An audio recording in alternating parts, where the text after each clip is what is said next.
Hello everyone, I'm Prakash and I am from Tanakpur, which is a small city in Champaur district of Uttarakhand. आज मैं आप लोगों के सामने अपना CPO 2019 का PST एंड PT का एक्सपीरियंस शेयर करने जा रहा हूँ। थोड़ा सा मैं पहले इस एग्ज़ाम के बारे में बता देता हूँ। CPO हर साल SSC के द्वारा कंडक्ट कराया जाता है, जिससे हमें सब इंस्पेक्टर की पोस्ट मिलती है दिल्ली पुलिस एंड CAPF में। CAPF जैसे SSB, ITBP, SSB, CRPF और CISF, इनमें हमें सब इंस्पेक्टर की पोस्ट मिलती है। एक सवाल यहाँ पे मैं आप लोगों से पूछना चाहूँगा, अगर आप इसका आंसर दे सकें। जैसा कि हम जानते हैं, असम राइफल भी क्या कहते हैं पैरामिलिट्री का एक हिस्सा है, बट उसमें कोई वैकेंसीज़ नहीं आती है। तो can you tell me the reason कि उसमें वैकेंसीज़ क्यों नहीं आती है? ठीक है, तो आगे बढ़ते हैं मेरा एक्सपीरियंस। तो जैसा कि आप सब जानते हैं, ये 2019 दिसंबर में ये एग्ज़ाम कंडक्ट कराया गया था, Tier 1, और उसका रिज़ल्ट आया था 14 फ़रवरी। और जो PST और PAT होते होते ये पहुंच गया था दिसंबर।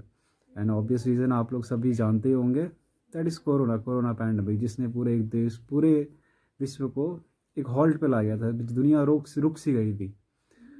और जो ये इसका एग्ज़ाम का नोटिस आया था PST एंड PAT का, काफ़ी शॉर्ट नोटिस पे था।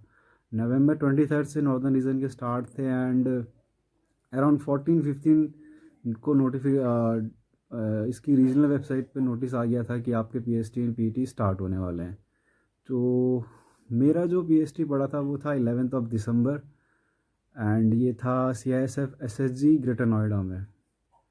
11 दिसंबर मेरे लिए खास भी है क्योंकि दैट वाज माय बर्थडे के दिन। हाँ, एक और चीज़, जो मेरा रिटर्न एग्ज़ाम हुआ था दैट वाज ऑन 11 इन दिसंबर 2019। तो बर्थडे के दिन एग्ज़ाम, रिटर्न एग्ज़ाम, एंड अगले साल बर्थडे के दिन फिज़िकल। हु नोज़, अगले बर्थडे पे क्या पता ज्वाइनिंग आ जाए, but that is not possible because SSC काफ़ी टाइम लेता है। तो मैं इसमें दो चीज़ें कवर करूँगा। पहला कि मैंने प्रिपरेशन कैसे करी, उसके बाद मेरा एक्सपीरियंस। ठीक है, तो जैसा कि मैं आपको बता दूं, मैं एक स्पोर्ट्स बैकग्राउंड से आप मुझे कह सकते हैं। एथलेटिक हूँ, काफ़ी रहा हूँ एथलेटिक इवेंट्स में। 10 किलोमीटर्स भी आसानी से मैं दौड़ सकता हूँ और दौड़ा भी हूँ। बेस्ट टाइमिंग मेरी अराउंड 49 मिनट्स थी, काफ़ी टाइम पहले 2017 में। और स्पोर्ट्स में जैसे कि मैं फुटबॉल खेलता हूँ, वॉलीबॉल खेलता हूँ, और टाइम टू टाइम अपनी फ़िज़िकल एक्टिविटीज़ करता रहता हूँ। जिमिंग वगैरह भी थोड़ी बहुत करी है।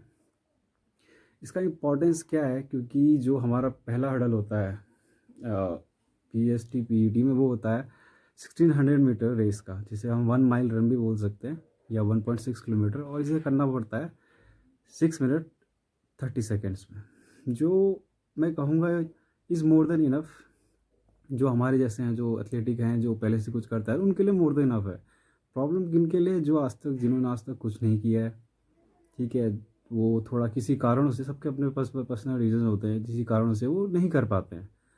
बट मैं मार्क माई वर्ड्स, 16 मीटर को 6 मिनट 30 सेकेंड्स में करने में अगर कोई एक बंदा 10 दिन या 1 महीने की भी प्रैक्टिस करता है तो he can do it.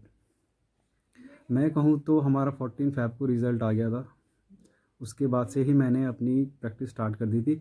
However मैं पहले से कंटिन्यू रनिंग और ये फिज़िकल स्टफ़ करता आया था। उसके बाद क्या हुआ, अचानक से लॉकडाउन लग गया। तो इसका एक तरीके से डिसएडवांटेज भी था और एडवांटेज भी था। डिसएडवांटेज इसलिए क्योंकि प्रोसेस डिले हो गया। एडवांटेज मैं इसलिए बोलूँगा क्योंकि हमें काफ़ी टाइम मिल गया। 2 लॉकडाउन में बाहर जाना अलाउड नहीं होता, but still as I belong to a village area, तो यहाँ पे उतनी रिस्ट्रिक्शन नहीं थी। पास में एक ग्राउंड था, तो वहाँ पे जाके हम प्रैक्टिस करते हैं। जंगल ट्रैक है, रनिंग करते हैं, 5 to 10 किलोमीटर ईजिली कर सकते थे। तो मैं इसलिए बता रहा हूँ क्योंकि अगर आप प्रैक्टिस करके आएंगे, अगर आपकी 1 महीने की प्रैक्टिस है, यू कैन डू ईजिली। अगर जैसे मेरा है कि मैं पहले से बैकग्राउंड रहा है, उसके बाद रनिंग वगैरह करता था, तो मैंने वहाँ पे इसको आसानी से 5:45 में कर लिया था। ठीक है, हमारी जो रिपोर्टिंग हुई थी अराउंड 100 प्लस थे, 100 के अप्रॉक्सी थे, जिसमें से कुछ एक्स सर्विसमैन थे। तो सुबह रिपोर्टिंग हुई, सब पहुंच गए टाइम से। आई गेस 7 बजे की रिपोर्टिंग थी, एंड 7 बजे तक सबको अंदर ले लिया था उनने। कौन लेट आया क्या आया इसका कुछ ध्यान तो रहा नहीं, बट टाइम से हो गया था सब कुछ। एंड ये एडवाइस है कि be on time, because forces में टाइम से रहना इज़ वेरी इंपॉर्टेंट। तो सबसे पहले तो हमें वहाँ कोरोना चल रहा है तो टेम्परेचर चेक, सैनिटाइजेशन वगैरह करा, हमारे बायोमेट्रिक हुए। Then we are made to stand gate के अंदर, थोड़ा स्टैंड किया। उसके बाद they took us to the ground. Ground था एक S S G CISF Noida में ग्राउंड था, बट वो उस ग्राउंड पे हमारी रनिंग नहीं। ग्राउंड काफ़ी अच्छा था। हमारी जो रनिंग थी वही मेटल रोड जिसे बोलते हैं, जो उनका एरिया था। ठीक है, एक सर्कल था, वो कंप्लीट सर्कल था 1600 मीटर का। जो पहला 3 बैच बनाए थे उन्होंने, पहले बैच में 34 थे, और हमारा जो बैच था टोटल 100 का, उसमें सारे ही लड़के उत्तराखंड के थे। और उत्तराखंड के बारे में मैं क्या बोलूँ, यहाँ के पहाड़ी लड़कों में खून ही उनका गर्म होता है, एंड ऐसी हार्श कंडीशंस में रहते हैं, तो वो नेचुरल है कि बंदे कर लेते हैं। तो हमारा जो पहले 1600 मीटर का रन हुआ, उसमें अराउंड 34 में से 25 से 26 आई गेस फर्स्ट ग्रुप में क्वालिफाई कर गए थे, जिस ग्रुप में मैं भी था। तो 1600 मीटर का मैं बोलता हूँ, जो हमारे वहाँ के ऑर्गेनाइज़र थे, कमांडेंट या उससे ऊपर रैंक के थे, ही सेट कि रेडी सेट गो बोलूँगा and you have to go. तो जैसे रेडी सेट हुआ, वो हुआ, सब दौड़ पड़े मतलब उसमें कोई ऐसा नहीं दिखा जिसने कुछ ज़्यादा ही तेज़ खींच दी हो। ठीक है, तो मैंने अराउंड आई वुड से 1300 मीटर तक लीड बना के रखी थी एंड वॉज वेरी फास्ट। सबसे आगे था, पीछे मुड़ के देख रहा था तो काफ़ी दूर थे लोग। बट जब मेरे को एहसास हुआ कि why I am pushing so much of efforts, क्योंकि मेरे को थोड़ी एनर्जी बचानी है बात के लिए, तो मैं थोड़ा धीरे हो गया था। तो अल्टीमेटली बट मैंने 540 में 45 के अराउंड कंप्लीट कर ली थी। एंड प्लस मेरे से आगे भी 2 बंदे थे, तो दे वर इक्वली गुड। लास्ट में वो आगे चले गए थे, मैंने बोला जाने दो, बिकॉज एनर्जी को वेस्ट करके लास्ट में स्प्रिंट मार के कोई फ़ायदा नहीं, बिकॉज इसके बाद भी काफ़ी इवेंट्स होनी है। तो उसमें 24 बंदे क्वालिफाई हो गए थे, सभी काफ़ी हैप्पी थे, काफ़ी खुश थे। उसके बाद हमें ग्राउंड में ले आया गया, मेन ग्राउंड में, मतलब जो ग्राउंड था जिस पे 1600 मीटर नहीं हुई थी बट अदर इवेंट्स होनी थी, वहाँ पे गए।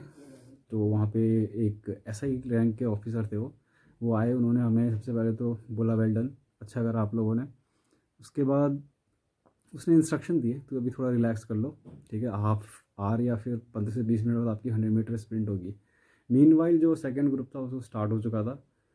जो second group was very good, क्योंकि उसमें जो फर्स्ट आया था, इसकी टाइमिंग अराउंड 5:20 थी, that is very know very good. तो उसमें भी ऐसे ही 24-25 के राउंड हो गए थे, क्लियर हो गए थे। उसका थर्ड ग्रुप हुआ, थर्ड ग्रुप में भी काफ़ी अच्छे थे। सिलेक्शन जो था वो अराउंड ऐसे ही था, 25-30 के आसपास था। उसके बाद हम लोग हुए तो फिर सारे बच्चे आ गए जो रेस में क्वालिफाई हुए, जो नहीं हुए तो वहीं से बाहर हो गए थे। उसमें मैंने एक, वो बोलते हैं ना कि एक डिटर्मिनेशन, आप चाहे हार जाओ बट आपने डिटर्मिनेशन विल पावर दिखाओ तो आप लोगों का दिल जीत लेते हो। तो उसमें मैंने एक देखा, एक लड़का था, ही वॉज़ वेरी फैट, बहुत मोटा था। बट मुझे सबसे अच्छी बात क्या लगी, उसका टाइम ख़त्म हो चुका था, ही वॉज 100 मीटर या 200 मीटर बिहाइंड था, बट वो still he was putting his full efforts, sprint मार रहा था लिटरली वो। ठीक है, and he is completed his race. वो दिखाना चाह रहा था कि चाहे मेरा टाइम कंप्लीट ना हो but I won't give it up. उसके जो एफर्ट देख के वहाँ के सारे जो लड़के थे उन्होंने तालियां बजाई। और मोर ओवर उसके बाद भी 2-3 लड़के थे जो एम्बुलेंस के पीछे पीछे आ रहे थे, तो उनको देख के हंसी भी आ रही थी। तो ये तो रहा हमारा 1600 मीटर का इवेंट। तो 1600 मीटर में काफ़ी बच्चे अंदर हो गए थे, कम ही था, बस जो बाहर हुए होंगे 30 के अराउंड बाहर हुए थे। उसके बाद हमारी स्टार्ट हुई 100 मीटर। तो सबको तो लग रहा था 1600 मीटर निकाल लिया तो 100 मीटर निकाल ही लेंगे, तो बस ठीक है। बट 100 मीटर का जो ट्रैक था वो ग्राउंड पे था, जो एक्चुअली जो ग्राउंड था वहाँ पे मेटल रोड नहीं थी, वहाँ पे वो क्या था, मिट्टी थी थोड़ी सी। एक होता है ना सॉफ्ट मिट्टी जो रेती टाइप, और एक होता है बिल्कुल फ्लैट हार्ड। तो उसमें ऐसा था, जो पहले के 10 से 15 मीटर थे वो थोड़ा मिट्टी वाला हिस्सा था। तो उन्होंने हम पहले ही बता दिया था ये मिट्टी वाला हिस्सा है, देख के भागना, पैर मुड़ सकता है या आपके पैर जो होंगे वो दब जाएंगे। तो भाई चलो सब सही है। तो अब जैसे रेडी सेट वो हुआ, फिर से भागे। तो हमारे ग्रुप में आई गेस 5 5 और 7, आई गेस 7 थे। तो 7 में जैसे रेडी सेट गो हुआ, सब भाग गए, फुल एफर्ट मारे सबने, तो सब तो पार हो गए। मेरा अराउंड 11 सेकेंड्स था जो बेस्ट था उस ग्रुप पे। परहैप्स द डे का बेस्ट था। उसके बाद एक था जो बेचारा, क्योंकि वो उसने 1600 मीटर में इतना ज़्यादा कर दिया था, क्रैम्प्स आ जाता है ना, पैर भर जाना बोलते हैं, वो चीज़ उसके साथ हुई और वो 1 या 2 सेकंड से रह गया था। तो जो मेरा बैच था 7 या 5 का, उसमें से एक बाहर हुआ था और बाकी आई डोंट गेस कि कोई 1 या 2 और बाहर हो गए थे, मैंने 3-4 बाहर हो गए थे। और यहाँ पे हाँ एक चीज़ वेरी क्लियर कर देना चाहता हूँ, जैसे होता है कि जैसे हमें 1600 मीटर में 6 मिनट 30 सेकेंड्स का टाइम है, तो 6 मिनट 31 के बाद भी नहीं लेंगे वो, और यहाँ 16 सेकेंड्स का है तो 16.5 पे भी नहीं लेंगे। एंड वीडियोग्राफी होती है, अगर उन्हें कोई डाउट होता है तो they will go for the video, commander will take the final call. तो ये हो गया हमारा 100 मीटर। 100 मीटर हुआ, काफ़ी बच्चे थे। उसके बाद हमें ले जाया गया यहाँ पे लॉन्ग जंप और हाई जंप का सेटअप था। वहाँ पे गए, बैठा दिया गया हमें। बैठाने के बाद आई थिंक ऐसा हुआ था कि जो ऑफिसर्स थे वो वगैरह ब्रेकफास्ट या किसी के लिए चले गए थे, तो we had a good time left. आधा घंटा या 45 मिनट्स हम लोग बैठे रहे। मीनवाइल पानी वानी पिया, किसी को मुंह स्प्रे करना था तो वो करा उसने। मीनवाइल हम लोग ने वो देख लिया था जंपिंग का डिच कितना है वगैरह, डिच नहीं बोलूँगा, जो जंपिंग का रेत वगैरह लगाई थी उन्होंने कितना है, लाइन थी एक, चूना डाल के लाइन बनाई थी, और एक जो लाइन थी वो 12 फीट पर जो आपको क्वालिफाई करनी थी। काफ़ी टाइम मिल गया था, आधे घंटे का टाइम मिल गया था रिलैक्स होने के लिए, पानी वानी पी लो, अपना जो करना है मुँह लगा लो जिसको लगाना है। उसके बाद फिर वो आए कमांडेंट साहब, उनने इंस्ट्रक्शंस दिए ऐसे ऐसे करना है, बोला ये 2 सफ़ेद लाइन है, एक स्ट्राइट लाइन है और एक वो 12 फीट पे है, you have to clear, line touch हो गई फॉल है और लाइन क्रॉस हो गई तो पास। तो मैं सेकंड नंबर पे था, मेरे से पहला वक्त गया। तो उसमें कॉमेडी एक क्या हुई कि कि आप लोग जैसे लॉन्ग जंप लेते हो आपको स्टेप्स बनाने होते हैं, तो आपको स्टेप काउंट करके आप आते हो, उसके बाद जंप करते हो। तो जो पहला बंदा मेरे से आगे था उसने बोला कि सर, उसने गो बोला, तो कमांडेंट ने गो बोला, तो ही सेट कि सर मेरे को थोड़ा स्टेप्स लेना है। तो सर आ जाओ, आप स्टेप्स लो, चले जाओ। उसने अपने स्टेप्स नापे, रन गया, क्वालिफाई, मेरा नंबर आया।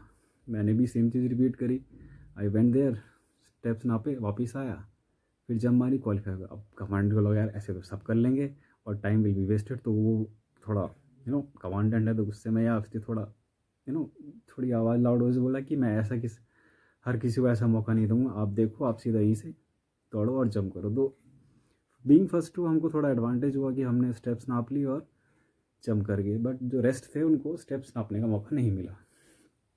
तो लॉन्ग जंप में भी आई गेस तीन तीन बंदे बाहर हुए थे। एक प्रॉब्लम आ रही थी, मेजर प्रॉब्लम जो लॉन्ग जंप में वो क्या आ रही थी, जो हमारी जो मार्क था जहाँ से हमें जंप करना था वो थोड़ा ग्राउंड पे थोड़ा सा नीचे था, तो वो काफ़ी आगे जाके दिख रहा था, प्लस वो सफ़ेद लाइन थी तो कहीं कहीं पे दिख भी नहीं रहा था वो। तो काफ़ी लोगों को प्रॉब्लम आई थी, तो उसमें कमांडेंट ने बोल दिया था अगर आपको कुछ रखना है आप साइड लाइन पे अपने जूते रख लो या कुछ रख लो। काफ़ी लोगों ने तो बीच में भी रख लिए थे। ठीक है, तो जूते रख लो, आपको पता चल जाए। काफ़ी लोगों ने करा था, क्वालिफाई भी हुए थे। 3 बंदे जो थे वो डिसक्वालीफाई हो गए थे उसमें, क्या कहते हैं, लॉन्ग जंप में। उसके बाद आया था मोस्ट 1600 मीटर के बाद जो मोस्ट चैलेंजिंग टास्क होता है वो हाई जंप का होता है। तो हाई जंप वटाइज कि हाई जंप में आपको ताकत या स्टेमिना या आपके उससे ज़्यादा थोड़ी सी टेक्निक की भी ज़रूरत होती है। नो डाउट आपको थोड़े स्ट्रेंथ आपके लेग्स में होनी चाहिए, बट विद टेक्निक अगर होगी तो it is better for you. Technically I would से कि आप यूट्यूब पे काफ़ी एकेडमीज़ हैं, काफ़ी लोग हैं जो इसके बारे में आपको इंस्ट्रक्शन दे सकते हैं। मोreover अगर आप प्रैक्टिस करें तो वो आसानी से कर सकते हो। तो जो स्टार्ट हुई, मेरे से आगे जो बंदा था, मैं भी थोड़ा मैंने क्योंकि प्रैक्टिस में अच्छी अच्छी हाइट क्रॉस करी थी, 4:1 4:2 क्रॉस करी, तो आई वॉज़ वेरी कॉन्फिडेंट, मुझे कोई ऐसा डाउट नहीं था। बट हाउएवर रहता है क्योंकि काफ़ी लोग बाहर होते हैं इसमें, तो दिल धक धक करता ही है, ज़ोर से धक धक करता है। तो उसके बाद क्या हुआ, हाँ, मेरे से आगे था, मेरे आगे जो जैसे नंबर था उसकी कॉल आई, हमने अपनी पोजीशन ले ली थी, वो गया। तो जो मेरे से आगे बंदा था वो सेइंग कि उसने तो 5 फीट 6 फीट भी मारी है, आई डोंट नो उसके स्टेप्स गलत हुए या वट एवर वेंट रॉन्ग। तो वो पहले उसने जाके बार को ही हिट कर दिया एंड ही फेल्ट, तो वो उसका 8 अटेम्प्ट बेकार हो गया। उसके बाद आई मेरे नंबर, मेरा दुख कर ही रहा था, बट उसके बाद क्या हुआ कि मैंने थोड़ा कॉन्फिडेंस बढ़ाया अपना, जो प्रैक्टिस थी वैसा करा एंड आई जम्प्ड और आई क्रॉस्ड। तो हाई जंप हो गई ईज़िली और काफ़ी मार्जिन था, जो मेरा सेफ मार्जिन था वो काफ़ी ज़्यादा था। तो जैसे ही मेरी हाई जंप कंप्लीट हुई, I was very elated. The reason being why कि मुझे पता था कि इसके बाद कोई मेजर हर्डल है नहीं। तो I was very happy. I just pumped up हो गया थोड़ा। Just clap like this and said कि yes I have done it. तो उसके बाद हाई जंप हो गई। फिर मैं बाकी, क्योंकि हम 2 नंबर थे, दूसरे नंबर पे मैं था, उसके बाद 50-60 बच्चे थे जिनका देखना था, तो देख के टाइम पास कर रहे थे। काफ़ी लोग थे जिन्होंने काफ़ी अच्छे अच्छे एफर्ट्स मारे। इसमें आप कोई भी जंप कर सकते हो, आपको बस बार को क्रॉस करना है। Don't get yourself hurt. Hurt मत करना। मैंने किन्हीं लोग, बहुत लोगों को देखा जो ऐसे आके ऐसे कूद जा रहे हैं, दो दे डन इट, बट उसमें इंजरीज का चांसेस होता है। वहाँ पे सैंड वगैरह सब कुछ था, बट स्टिल अगर उस डे पे कुछ रॉन्ग हो जाए तो you can fall in serious injuries. तो आई वुड प्रेफर कि सबसे पहले तो आप प्रैक्टिस करो। एंड एक जैसे होता है ना, सीजर जंप होता है, और जैसे कि मतलब डिफरेंट टाइप्स ऑफ जंप्स होती हैं। और आई मीन हाई जंप आप डिफरेंट तरीक़ों से कर सकते हो। जैसे सीज़र होता है, सीज़र मतलब कि साइड से आके आप यूँ कूद जाते हैं। एक होता है आप सामने से आके जंप मार जाते हैं। एक टाइगर जंप भी होता है, टाइगर की तरह सामने से आके ऐसे कूद जा रहे हैं। कोई क्रॉस बॉडी फेंकता है। तो for safety concerns I will say कि जब आप प्रैक्टिस कर रहे हो तो एक नॉर्मल सैंड या फिर कोई हल्का सा मतलब गद्दा या कुछ आप यूज़ कर लो, और be confident in what you do. जब आपका एक बार कॉन्फिडेंस आ जाएगा and you practice hard, injuries के चांसेस नील हो जाएंगे। That this is what I feel. But do as your comfort, but safety का ध्यान रखें, बिकॉज मैंने 1-2 इंजरीज देखी, तो आई फेल्ट वेरी बैड। ठीक है। तो इसके होने के बाद, हाँ, तो इसमें काफ़ी लोग फर्स्ट सेकेंड अटेम्प्ट में नहीं कर पाए थे, and ultimately more than 10 rejections were there. एक केस में बोलता हूँ, एक केस लक बोलते हैं ना, लोगों का लक चलता है कि थर्ड थर्ड अटेम्प्ट में उनके क्या हो रहा है कि बाहर लग गई, बाहर से टच तो हो गया बट बाहर गिरी नहीं। एक केस ऐसा आया था, यू नो उसका थर्ड अटेम्प्ट था, ही जंप्ड, और हम सभी को ऐसा लगा कि उसने अच्छे से जंप कर लिए, बट वो गिरा, सैंड में गिरा, बाहर गिरी नहीं, गिरा वो, गिर के वो उठा। इतने में वहाँ से कमांडेंट उसे पास भी बोलने वाला था। जैसे ही वो उठा तो बाहर गिर गई। अब सभी थोड़े शॉक में थे कि इतनी लेट बाहर क्यों गिर रही है, और लगा तो नहीं कि इसका अपने कोई बॉडी पार्ट टच हुआ है। तो हमको लगा मे भी हवा से गिरी हो। तो यहाँ पे एक डाउट सिचुएशन या एक कन्फ्यूजिंग सिचुएशन क्रिएट हो गई थी। तो इसको कैसे ओवरकम किया गया, वहाँ पे होती है वीडियो रिकॉर्डिंग। तो कमांडेंट सीधे वीडियो रिकॉर्डिंग पे गए, उन्होंने देखा एंड ही फाउंड आउट कि हाँ, इसका कुछ बॉडी पार्ट टच हुआ था, जिसके कारण ये बाहर गिरी है, एंड ही वॉज डिस्क्वालीफाइड। सो इस सिचुएशन में उस बंदे के लिए फील भी होता है। हमें तो क्या फील होता है, उस बंदे को जो फील हुआ होगा वही जानता है। बट आई वुड से it was a hard luck. ठीक है। और हार्ड लक तो सभी की लाइफ में रहता है, सम वे और अनदर। बट ओवरऑल स्टोरी की, he was disqualified and we all felt very sad. Ultimately ये सब हो गया था, 10 से ज़्यादा बंदे बाहर हो गए थे। लास्ट में 50 ही थे, अप्रॉक्स 50 बचे थे। उसके बाद आए शॉर्ट पुट अराउंड 7 या 7 kg टू 200 ग्राम के अप्रॉक्स होता है वो। And distance I am not sure, but distance कुछ ज़्यादा नहीं है, मे बी 12 फीट या 15 फीट, आई गेस। या इट्स 15 फीट। और अगर मैं बोलूँ आपके सोल्जर में कोई इंजरी नहीं है, आपके हाथ सही हैं, you are in good shape, कोई भी आदमी उसे आराम से पार कर सकता है, प्रोवाइडेड आप कुछ रूल ब्रेक ना करें। जैसे कि वो सर्कल होता है, तो आपको जब तक गोला कहीं पे ड्रॉप नहीं हो जाता, you don't have to cross that circle. एक लड़के ने ऐसी सिचुएशन में आ गया था वो, बट इन नेक्स्ट अटेम्प्ट उसने क्लियर कर लिया था। तो it is very, short put में आज तक कोई बाहर नहीं हुआ है, मैंने तो नहीं देखा, कमांडर लोग भी बोल रहे थे, उन्होंने भी नहीं देखा। तो अल्टीमेटली तो अराउंड 50 तक हमारे जो आए थे, टोटल 100 आए थे, 100 में से अराउंड 50% मतलब वो उनका PST, क्योंकि फिजिकल स्टैंडर्ड टेस्ट में यही टेस्ट होते हैं, 100 metre, 100 metre long jump, high jump qualify कर। इसके बाद बचा था PET, और सॉरी मैं थोड़ा कंफ्यूज हो गया, पहले वाला PET था, फिजिकल एंड्योरेंस टेस्ट। अब आता है physical standard test. Standard test में height, weight and chest measurement होता है। तब तक यहाँ पे हमको ज्वाइन कर लिया था 4 से 5 एक्स सर्विसमैन ने, क्योंकि एक्स सर्विसमैन को इंड्योरेंस टेस्ट नहीं देना पड़ता है, खाली उनका फिजिकल स्टैंडर्ड टेस्ट होता है। तो हम वहाँ पे गए, तो सबसे पहले तो हमें अपनी जो भी अपर पार्ट का क्लोथिंग था, शूज़, सॉक्स, सब खोलना था। उसके बाद दे गए गिव अस द इंस्ट्रक्शन कि हाँ, और वहाँ पे जो एसआई वगैरह था उन्होंने काफ़ी हेल्प करी, कैसे खड़ा होना है, कैसे हाइट मेजरमेंट कर मतलब के लिए स्टैंडिंग पोजीशन क्या होनी चाहिए, हेड को स्ट्रेट रखना है या किस तरीके से रखा जाता है, उसे बताया उनने। चेस्ट के लिए बोला, अगर किसी को लगता है कि उसकी चेस्ट थोड़ी सी कम है, थोड़ा पुशअप मार लो, तो थोड़ा एक्सप्रेशन आता है चेस्ट में।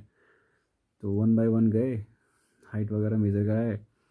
तो मुझे तो पता ही था कि मेरी हाइट ठीक ही है, 173 के अप्रॉक्स है, बट वहाँ पे 172 आई थी, नॉट अ मैटर, क्वालिफाई हो गए थे। मिनिमम क्राइटेरिया 170 है।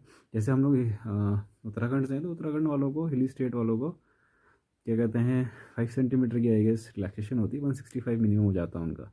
बट मेरी 170 थी, 172 थी, तो 170 के पार थी, तो कोई ज़रूरत नहीं थी। और वेट सही था, वेट 68 था, ठीक है। And chest was very good, तो उसमें कोई इशू नहीं आया। इसके बाद ये हमारा हो गया था। तो और मुझे लगता है कि 100 में से खाली एक लड़का था जिसको आई डोंट नो चेस्ट या हाइट में आई गेस वो बाहर हुआ था, ठीक है। तो और मैं एक सजेस्ट करूँगा कि एक बार अपना हाइट वेस्ट चेस्ट नपवा ही लें, ठीक है। अगर आपको लगता है कि there is a little margin तो यू कैन गो, बट जहाँ पे आपको मार्जिन ज़्यादा लगे तो आई शुड प्रेफर कि आप लोग किसी और पोस्ट को देखें, क्योंकि it looks hard, hard to say, लेकिन रियलिटी में रहना चाहिए। समटाइम्स रियलिटी जो होती है वो हार्श होती है या कड़वी होती है ना, एक्सेप्ट द थिंग्स जो भी हैं। तो ये था हमारा प्रोसेस कंप्लीट हो चुका था। एंड फाइनली एक्स सर्विसमैन को मिला के 55 तक हमारे जो फाइनल थे वो हुए थे। तो अराउंड 102 या 103 जो भी रिपोर्टेड थे, 56 तक हो गए, 55 या 54 ऐसे, आई डोंट नो, तक सबका क्लियर हो गया था। उसके बाद कुछ टाइम वेट करने के बाद they give us the certificates physically fit का, and then we were free to go. तो ये मेरा एक्सपीरियंस था। It was good, it was learning, थोड़े दोस्त भी बने थे। एंड अब जो नेक्स्ट हर्डल रहता है वो है पेपर 2 का। पेपर 2 इंग्लिश है। इंग्लिश बैकग्राउंड वालों को ज़्यादा प्रॉब्लम नहीं होती, but still you have to score good, because merit का यू डोंट नो कितना जाएगी। तो अभी मार्च 26 को पेपर है, तो उसके लिए तैयारियाँ वो मेरी तो ऑन है। ग्रामर सेक्शन अच्छे से कर रहा हूँ। एंड सभी को बोलूँगा all the very best, do well, because it's a very good opportunity. इस साल थोड़ा कंपटीशन भी कम लग रहा है, maybe due to corona थोड़ा टर्नअप कम था। And it's a good job, आप लोग तैयारी करिए। आई होप कि जितने भी लोगों ने दिया है सब अपना फुल एफर्ट देंगे और will score good marks. Medicals में से कोई चढ़ने की बात नहीं हो, you don't have to do anything, खड़े हो जाना ऊपर से नीचे तक उन्हीं चेक करना है, सो नॉट अ इशू। तो ये थी मेरी स्टोरी। और लास्ट में आई वुड से कि मैंने एक स्टार्टिंग में क्वेश्चन पूछा था, आई होप कि यू रिमेंबर दैट क्वेश्चन, अगर आपने वीडियो सही से देखी होगी। तो इसका मैं आंसर देता हूँ। मैंने पूछा था कि असम राइफल्स 2 पैरामिलिट्री में आती है, बट उसका सीपीयू के थ्रू इनटेक क्यों नहीं लिया जाता है। तो मैं असम राइफल के बारे में बता दूँ। असम राइफल जो हमारे देश की सबसे पुरानी पैरामिलिट्री फोर्स है, ठीक है, सबसे पुरानी। तो अगर इसका देखा जाए, असम राइफल 2 होम मिनिस्ट्री के अंदर है। इसका जो एडमिनिस्ट्रेटिव कंट्रोल है वो आता है होम मिनिस्ट्री के अंदर, बट जो उसका ऑपरेशनल कंट्रोल है, मतलब ऑपरेशनल कंट्रोल मीन्स कि जो उसको ऑपरेशंस करने हैं या जो भी छोटे मोटे ऑपरेशंस करने होते हैं, वो ऑपरेशनल कंट्रोल डायरेक्टली आता है इंडियन आर्मी के अंदर।